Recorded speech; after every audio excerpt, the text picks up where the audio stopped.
Ei pessoal, tudo bem? Eu sou a Dodó. No vídeo passado vocês conversaram com a Ju sobre o nosso livro vivo Eterna é uma Dança pela Teia da Vida. Ela apresentou para vocês como ele se organiza, qual o seu propósito. E agora no vídeo de hoje a gente gostaria de conversar com vocês sobre as cartas que a gente fez baseadas nesse livro, a convite da Alma Hub e com o apoio da Fundação Van Leer também, e em parceria com nós, Criações Serpentinas, o coletivo que fez o livro. Muito bem, no vídeo de hoje a gente vai apresentar as cartas e mostrar um pouquinho de possibilidades de trabalho com elas, com as crianças e com a gente mesma também, que nós também fazemos parte, né? Os educadores fazem parte também do ecossistema educativo. Então vamos lá. Aqui temos o saquinho. Quando a gente abre, vemos a capa das cartas e a partir daqui nós temos 10 seres diferentes. 9 deles estão no livro, eles são baseados nos capítulos do livro inteiramente. Um deles não está no livro, que é o rio.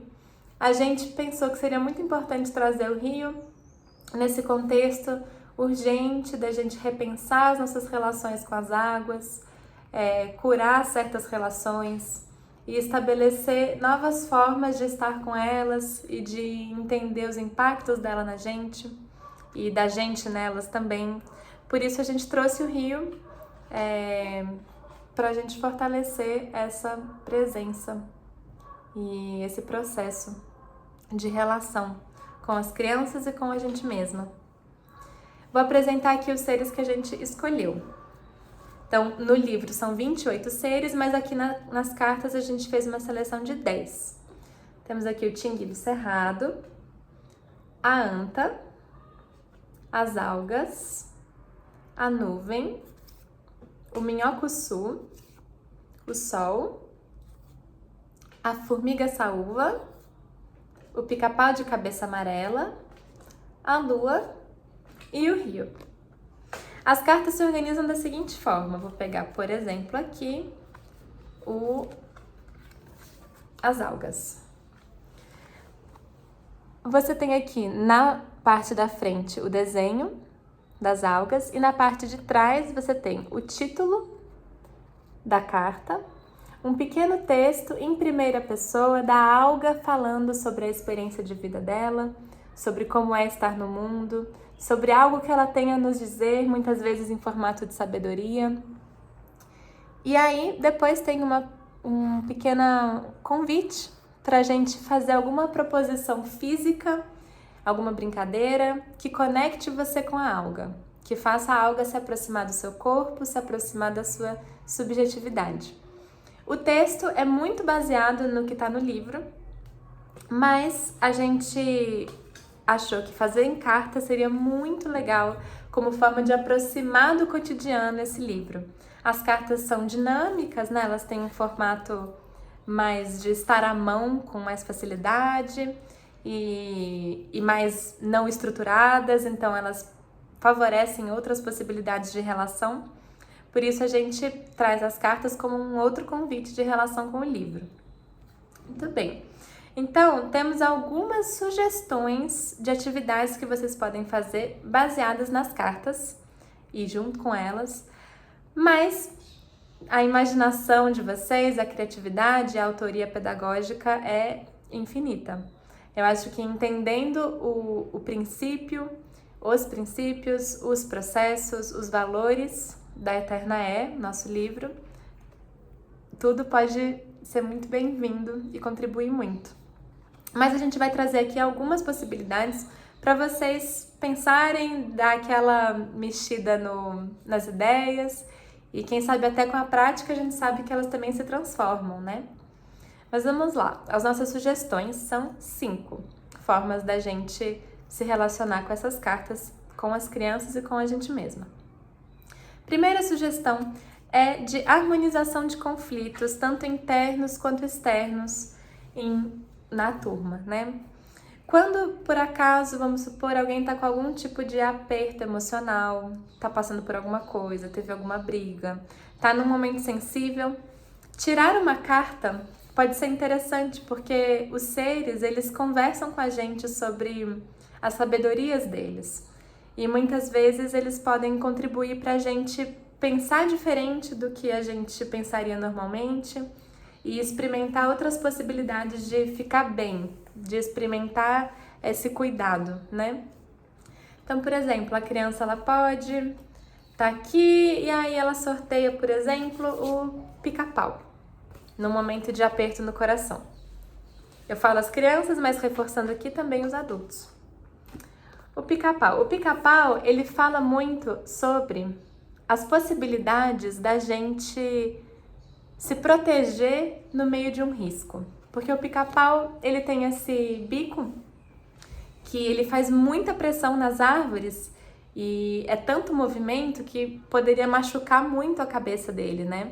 Mas ele tem todo um sistema interno, desde a língua dele, que é enrolada em volta do cérebro, até uns sistemas musculares, assim, que são tipo almofadinhas. Então, quando ele bate o bico na árvore, não dói, não machuca, não prejudica o pica-pau, porque ele está protegido. Então, o pica-pau, a sabedoria dele é sobre isso, é sobre a gente ter a possibilidade de criar a proteção certa para a gente poder tomar certos riscos na vida e encarar problemas e questões. Ou então, por exemplo, a criança pode sortear a lua. A lua fala sobre as nossas paisagens internas, ela propõe que a gente desenhe as coisas que estão no nosso coração como se fosse um planeta, né? Então, um planeta que tem vales, picos, montanhas, é um processo de investigação interior muito forte que a lua traz. Então, talvez possa ajudar também em algum momento. Enfim, essa é uma possibilidade de trabalho com as cartas, de harmonização e de cuidado, né, na verdade. Outra possibilidade, agora um pouco mais brincante, de incorporação de seres. Então, a turma pode, cada criança, sortear um ser aqui. Aí, alguém sorteia a nuvem, por exemplo. E aí, passa o dia incorporado com a nuvem.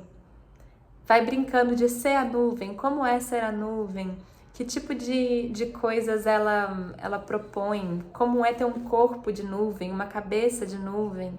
E isso pode ser uma brincadeira muito bonita, de conexão com outras formas de estar no mundo, né? Então essa é uma possibilidade. E aí a sala vai ser um grande ecossistema de uma criança nuvem, uma criança pica-pau, uma criança minhocuçu, vários tipos de seres ali convivendo e brincando juntos. Essa é a segunda possibilidade. A terceira é a criação de uma teia da vida com essas cartas aqui, uma outra rede de relação. No livro, os 28 seres, eles já estão com uma teia da vida organizada. Ou seja, já existe uma rede de relação. Então, por exemplo, aqui no livro você já tem a lua, que influencia no cultivo do milho guarani, que é cuidado pelas micorrizas, por onde anda a formiga saúva, que mexe o solo da Serra do Mar e por aí vai. Então, a relação entre os seres no livro já está dita, né? Já está dada. Nas cartas, não. As cartas estão em aberto. Então, dá para ser criado, né? O que é essa rede de relações. Então, nossa, qual que é a relação da anta com as algas, por exemplo? No nosso livro não tem essa relação direta da anta com as algas, mas pode ser criado a partir das cartas e organizado no espaço de forma a criar outras possibilidades de teia da vida em cima desses seres, né? E com essa nova carta do Rio, uma coisa muito importante é que ele pode ser um grande aglutinador, né, de relações. O rio, as águas, elas atraem vida, né? Elas atraem vegetação, elas são um grande ponto de encontro dos animais, das plantas, das pedras também, de uma série de seres que vivem ali em torno da água. Então, como que ele aglutina tudo isso, né? E isso pode dar muita discussão, assim, sobre coisas que as crianças, inclusive, estão vendo, estão vivendo Ou também abrir espaço para a imaginação, e a imaginação sempre diz muitas verdades também que a gente precisa ouvir com cuidado. Muito bem, essa foi a terceira possibilidade. A quarta possibilidade é fazendo as brincadeiras de cada ser. Por exemplo, a proposição da anta é que a gente plante frutas nativas, que a gente coma frutas nativas e plante. Isso é muito legal, né? Dá um projeto inteiro de pesquisar quais são as plantas nativas, onde conseguir elas, fazer mudas, canteiros, enfim, é um processo enorme. Mas também dá para pensar que outras coisas que a anta diria pra gente fazer. Que outros tipos de brincadeira podem aproximar a gente da anta? Essa pergunta, tenho certeza que vai gerar muitas respostas muito inusitadas e maravilhosas das crianças, assim como a quinta possibilidade de atividade, que também é muito próxima disso, mas em vez de ter foco nas brincadeiras, tem foco nas sabedorias, porque a carta ela se organiza, né? Como eu falei, um pouco da sabedoria e da forma como a anta vive, e um pouco de uma proposição do que a anta sugere que a gente faça para se aproximar dela. Então, a gente pode pensar com as crianças que outras coisas a anta falaria, né? Além do que ela está dizendo aqui, o que mais ela pode dizer? Que tantas sabedorias ela pode ter? E esse exercício, tanto de criar outros tipos de brincadeira, quanto de criar outras sabedorias, que não as que estão na carta, é muito fruto de um trabalho de intimidade mesmo. Então, acho que conforme as crianças forem brincando de ser esses seres e experimentando, essas coisas vão vir, sabe? Vão chegar essas imensas possibilidades de ser de cada um dessas criaturas. Por exemplo, vocês podem pegar a nuvem, e aí aqui a nuvem, pra gente aqui na nossa carta, fala sobre mudança. Sobre estar aberto à mudança, sobre ser vários, se transformar completamente e continuar sendo a mesma. E aí, ao mesmo tempo, mas o que mais ela pode dizer, né?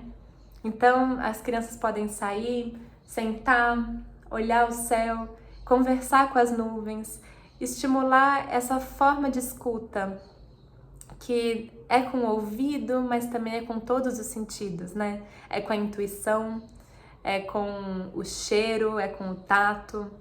E esses múltiplos sentidos, essas múltiplas formas de escutar a nuvem. E aí vão chegando as respostas de como a nuvem, do que a nuvem pode dizer mais, do que a nuvem gostaria que a gente brincasse, enfim.